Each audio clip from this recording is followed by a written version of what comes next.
työnteeksi. No niin, tämmönen erilainen kulma tänään, niin tässä ajattelen, aloitetaan tää videovlogkaus nyt tällä tavalla, että en näe kelloa nyt, mutta niin, vähän päälle tunti vielä bussiin, että mikä menee sitten suoraan tunne lentokentälle ja niin, siitä se sitten lähtee.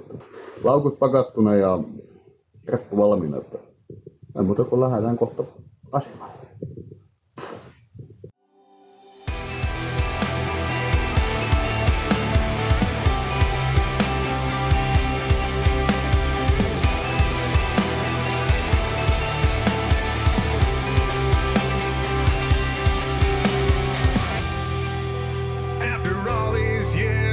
Finally say that it's over now. I've learned from my mistakes. I thought I could trust you, you never do wrong. I know my own worth and it's taken me so long. But in the end I'm still standing.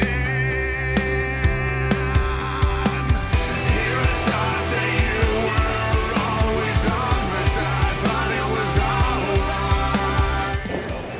no niin, ollaan Helsinki-Vantaalla vihdoin ja viimeinkin, mutta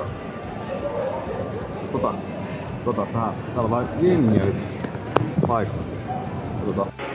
Kuten näemme,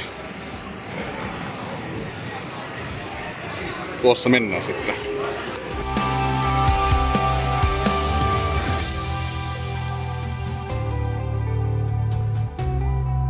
Hintavaa olutta.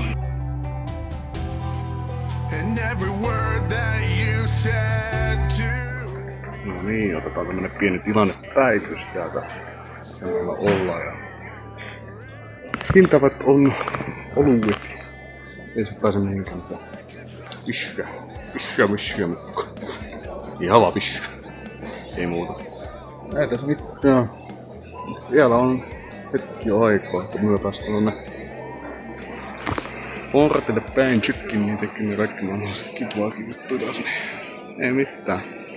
Seuraava video sitten varmaan koneesta.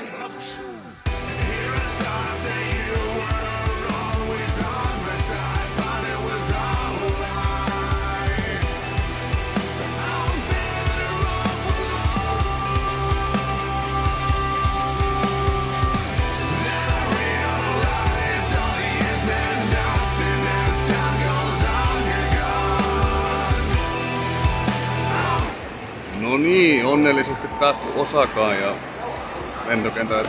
Tarkastus, mikä oli kyllä erittäin hidas tällä kertaa. Tokiossa se oli viimeksi ihan älyttömän nopea ja näin.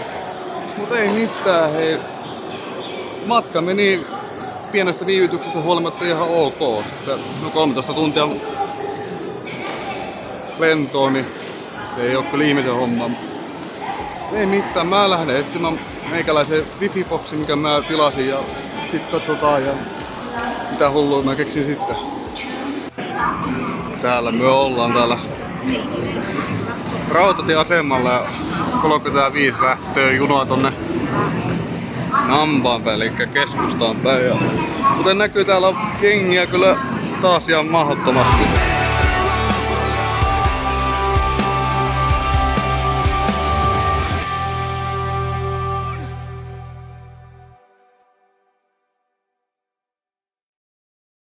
Viimeinkin ja ei mitään tästä. Lähdetään tonne paikkaan, missä ensimmäinen majoitus on. Mulla on 3 majoituspaikkaa, niin lähdetään katselemaan vähän mestaa ja katsotaan, jos tänään lähtee vielä vähän käymään täällä kaupungilla tutustumaan, mutta en usko sen enempää. Ihmiset ehkä jotain syötävää tällainen. Katsotaan mitä jaksaa tässä välissä enää. Tässä on nyt 13 tuntia, kun on myöskin lennetty nyt tänne, niin eiköhän me oteta pieni lepotauko. Totta kai meillä löytyy hyvä sänky, vaatekaappi, televisio ja siellä on joku laukku. Ei minun. Ja pöytääkin löytyy, kello. Ja siis mähän en oo viinin ystävä. Mä oon joskus juonut valkoviiniä ja se jäi sitten siihen. Mä olen juonut tosta vaan tätä, koska se näytti niin punaviiniltä. Ja voi sanoa, että tää on kyllä ehkä paras Fanta, mitä on olemassa. Tää Grape. Tää on mahtava. Sitten mennään tänne eteiseen kautta keittiöön. Täältä meiltä löytyy jääkaappia, mikro ja vedenkeitintä. Katsotaan, keitetäänkö tässä jossain kohtaa teetä vielä. Lientäkin löytyy. Koitetaan käyttää. Sitten meillä löytyy vessa ja tyypillisesti japanilaisessa asunnossa on aina se, että suihku ja sitten tää vessa itsessään on erillisessä, on niinku erikseen. Täällä on niinku sitten kanssa suihku kautta ammu, missä käytiin viime iltana. Joo, tämmönen pieni majoitus. Täällä nyt ollaan se perjantaihin asti nyt, niin se on hyvä. Hyvän kokoinen juttu. Kiä pukkaa päälle ja tätä vähän kävelty, mutta se tekee ihan hyvä tuossa pitkän lennon jälkeen. Että luulen, että päivä alkaa olemaan mun puolta pulkassa nyt ja käyn vähän katsomassa jotain syötävää ja juotavaa vähän ja tutan nyt takaisin ja sitten suihku ja painan ne pehkuet. Katsotaan huomenna, jos jollain kiva keksisi kuvatakin. Ei muuta kuin näillä seuraavalla kerralla.